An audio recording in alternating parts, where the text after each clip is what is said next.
يعتبر المغرب أقدم مملكة على مدار التاريخ بعد بريطانيا العظمى، حيث لم يحكم المغرب غير الملوك والسلاطين فترة تزيد على 12 قرنا دون انقطاع. 2. أول من حكم المغرب كان إدريس بن عبد الله بن الحسن بن الحسن بن علي بن أبي طالب، وكان ذلك عام 788 للميلاد. 3. تعتبر المملكة المغربية من الدول العربية النادرة التي لم تخضع للحكم العثماني. 4. الملك محمد السادس ابن الحسن العلوي هو الملك 23 لسلالة العلويين التي تحكم المملكة المغربية، ويحكم منذ عام 1999.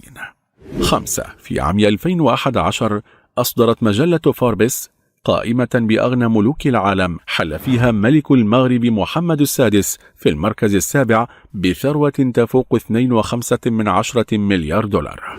6. طبقا لدستور المغرب فإن العاهل المغربي يطلق عليه لقب أمير المؤمنين.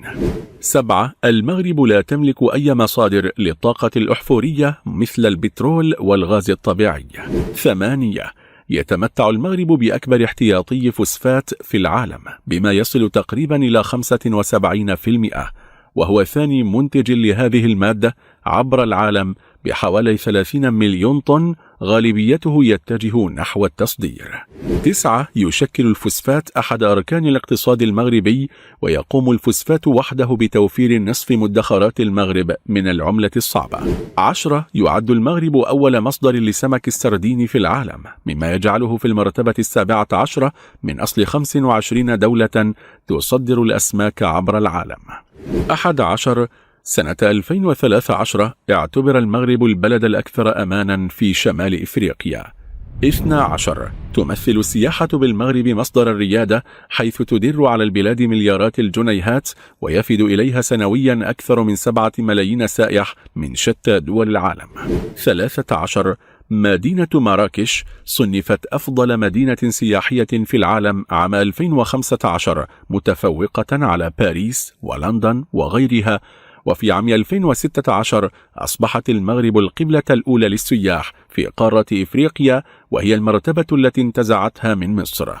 14. تمتلك المغرب أقدم جامعة في العالم، وهي جامعة القرويين بمدينة فاس، العاصمة الثقافية للمغرب، إذ بنيت عام 859 للميلاد من طرف فاطمة بنت محمد الفهري، ولا تزال الجامعة تعمل حتى اليوم، إذ تخرج فيها مجموعة من علماء المغرب وشخصياته البارزة، ودرس فيها عدة علماء كابن خلدون. 15. يعتبر المغرب أقرب دولة عربية لأوروبا، إذ يفصلها عن دولة إسبانيا مضيق جبل طارق بمسافة تقدر بحوالي 15 كيلومترا.